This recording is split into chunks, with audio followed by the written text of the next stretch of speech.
Hello everyone, this is Neha Sharma, your English language teacher. Today in this video, we are going to discuss our first poem, Dust of Snow. Actually, our first poem in the book First Flight is written by Robert Frost, and this is having two different poems actually, we would say. So this is part A, Dust of Snow. So this Dust of Snow is 8 lines short poem which is written by Robert Frost, yet with the deeper and larger meaning. Here the poet explains how an act as petty as experiencing snow of one's body can brighten one's day up. Actually, the poet gives us here the message that we should find something positive in negative things also. Let's go through the poem. This is having 2 stanzas, as I've told you. The way a crow shook down on me the dust of snow from a hemlock tree has given my heart a change of mood. It saved some part of day I had rued. Before explanation of the poem, let me tell you something about the poem. The poem was known as Dust of Snow by Robert Frost.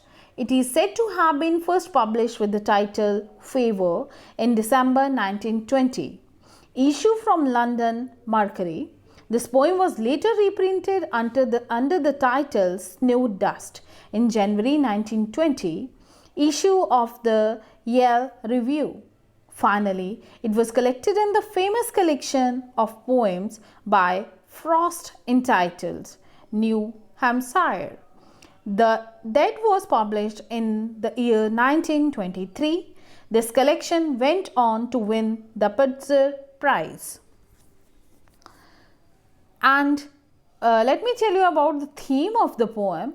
This actually communicates between the nature and the human. It tells us that how sometimes nature heals and help with the negative human emotions, and it also tells us the significance of the small natural events in one's life.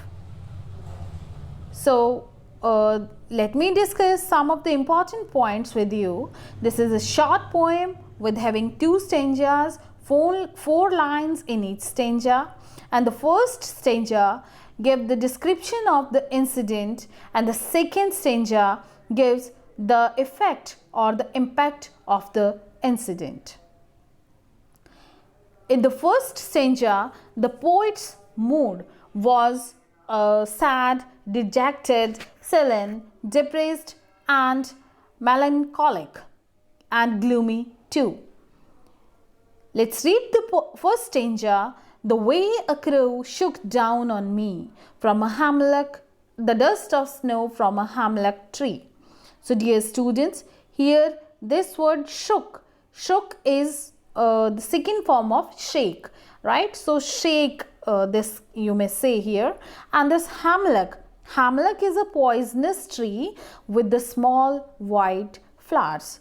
So the poem is set in the scene where the poet is in the bad mood and is walking by a tree. And a hemlock tree, that the poisonous tree. As he passes by that tree, a crow happens to throw some snow dust on him. Whether it falls on his head or his shoulders, that is unknown actually, as there is no specific mention in the poem, so we cannot say where it falls. So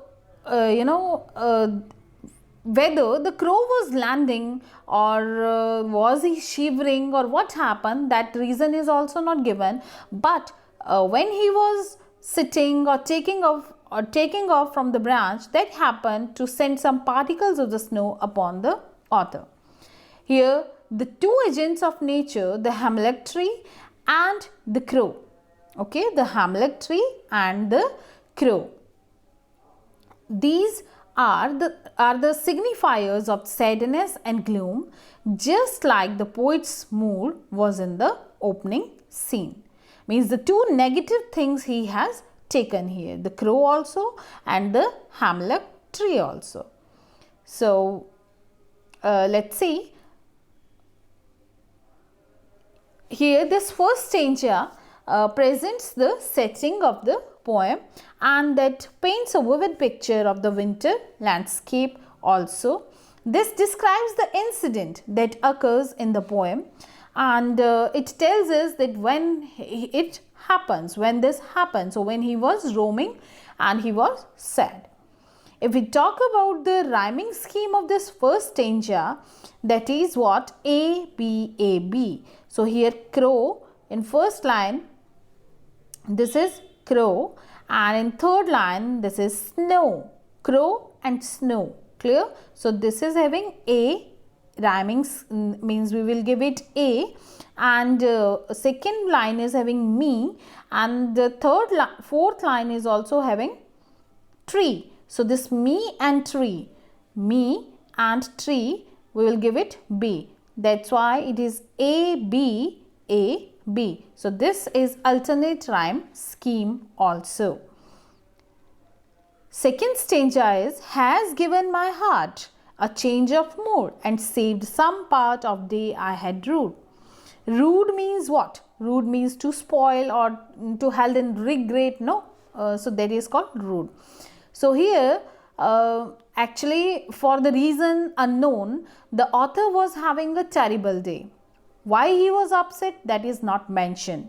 But the falling of the snow on his head lifted his mood instantly, and he had already he realized that he had already spent his day in bad mood, but the rest of it was saved by the crow and the hemlock tree. Generally, the hemlock tree and the crow are used for negative references, but the poet used them beautifully to portray that inauspicious thing can bring joy and happiness too. One must not take things for granted and should be open and accepted whichever way the nature chooses to bless us. Right? So this is in the poem. If we talk about the rhyming scheme of this second stanza, that is A, B, A, B once again, because the first line is having the first word, that is hard, and third line is having part. So A, mood and rude, both are both we have mentioned with B. So the rhyming scheme is A, B, A, B. Right? If we'll talk about the second rhyming scheme here, that is enjambment. Enjambment is what? Let's see.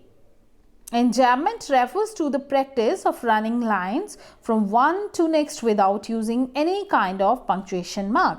So here in the first and second stanza, you must have noticed that the line of first stanza and the second stanza, all four, right, are ending with the without any punctuation mark. Has given my heart, there is no full stop, no comma, nothing. Right? Second line also, third also, with fourth is having the full stop mark here. So we can say there here we have enjambment, and because we are not having any punctuation mark in this stanza, and whatever the next line we are getting, the the consecutive lines are written without any punctuation mark. So one more thing I want to give you here, a trick I will give you here. One thing is that punctuation mark should be there. If it is not there, so that is what? Enjambment. And the second thing, the next line is starting with the capital letter, right? So that is also occurrence of enjambment. So here we have studied that the second stanza was the transformation, or that was telling us the change in the poet's mood. Earlier he was sad, and now he is happy with the touch of that dust of snow. He was, from brooding melancholic state to a blissful state of mind, and hopeless earlier he was, now he is hopeful. So these are the important themes, symbols, images, literary devices used in this poem. So first let's see depiction of nature in the poem. That is what the contact with the nature changes poet's gloomy mood instantly and dispels his melancholy and despair. The role of the nature was soothing and calming here, healing and comforting. And soothes his agitated mind, infuses his heart joy and hope. And if we'll talk about the images and the symbol, so that replete with images from the word of nature. Replete with means with filled with or full of. And symbols we have used here: crow, hemlock tree, dust and snow. If we talk about crow, that is what? Unpleasant, ugly, inauspicious, bad omen, and which is associated with death, bad news, misfortune, sadness, sorrow. And misfortune means bad luck. So crow is having the negative connotations, becomes instrumental here, that brings about a positive change in the poet's mood. And what is this connotation means? Connotation means what? Let me tell you the meaning of this connotation. The connotations of a particular word are the ideas or the quality which makes you think of something. And the second one is instrumental. So instrumental, someone or something that is instrumental in a process or event, helps to make it happen. If we talk about the role of hemlock tree, so that is a poisonous tree, deadly, symbol of death, associated with death, sorrow, sadness or negative connotation, but becomes instrumental in bringing a positive change once again in the life of Robert Frost. And that makes the poet happy. And the important thing is what? Crow and the hemlock tree represent sorrow, but they bring joy to poet. Choice of sad images also reflects the mood that the poet was having, that was what? Sad and sorrowful. And here we can learn that nothing in the nature is ugly or inauspicious. Nature soothes poet's agitated mind, revigorates him. And what is this revigonate means? Means to refresh or to revive. And the important thing which we have learned here, that it is not only the beautiful, glorious or pleasant aspects of nature that makes us happy. Even the seemingly unpleasant images like crow and hemlock tree can have the same effect in one's life. If we talk about the other symbols, dust. So dust is what? Dust is dirty, modest, humble, not glamorous, right? But all the aspects of nature are beautiful and they can fill our hearts with joy and delight. Nothing in nature is ugly and unpleasant.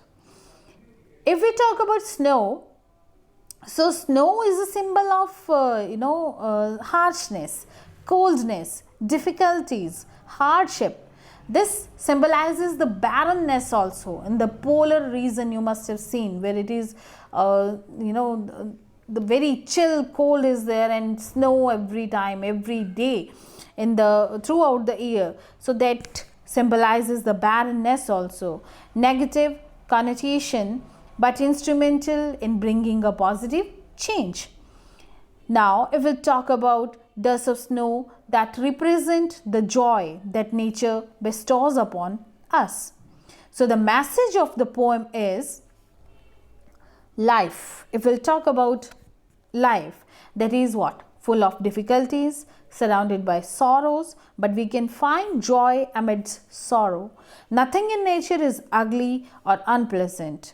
Nature is healing always. It soothes, it calms us and it gives us comfort.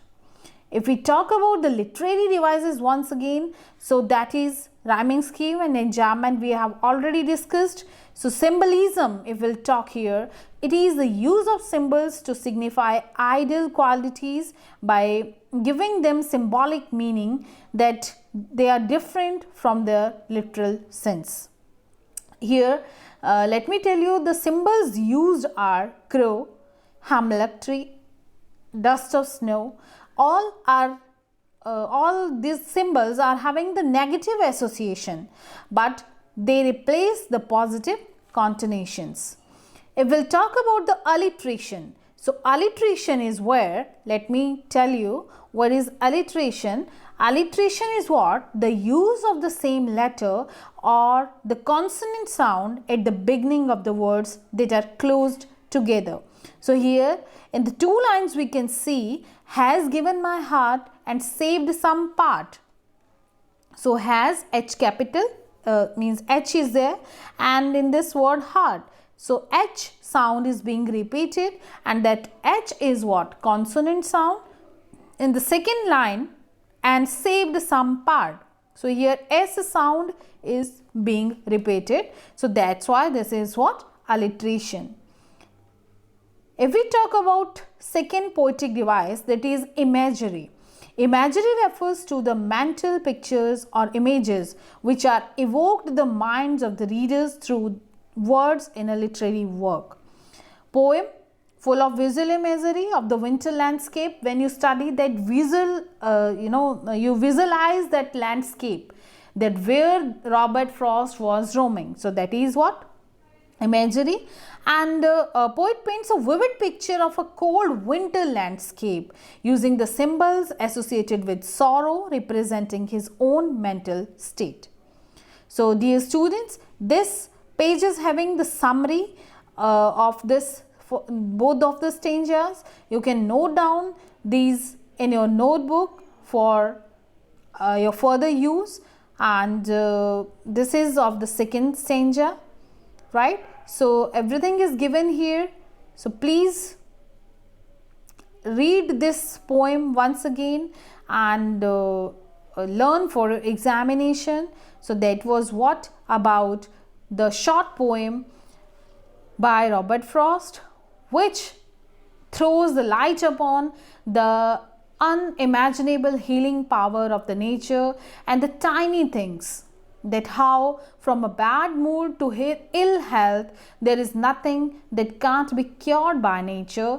And the author was experiencing one such bad day when a crow's movement near a hamlet tree dusted snow upon him, and the snow instantly makes him happier. His day gets a lot better. Thus the supremacy of nature as a whole made him realize how pretty his problem was. The fact that hamlet tree is poisonous, combined with crow being the indicator of doom and fear, are used in the poem as the carriers of happening in the life of narrator, is ironical. And the poet through these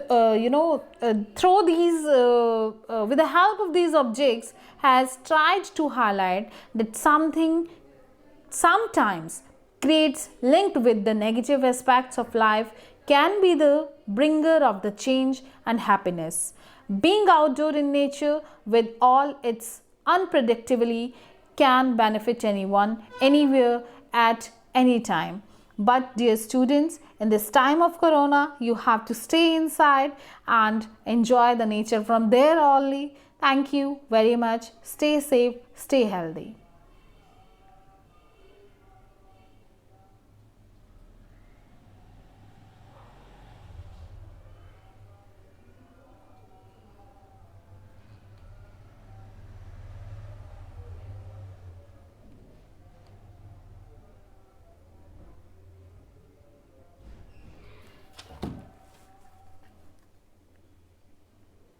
Así que nada, que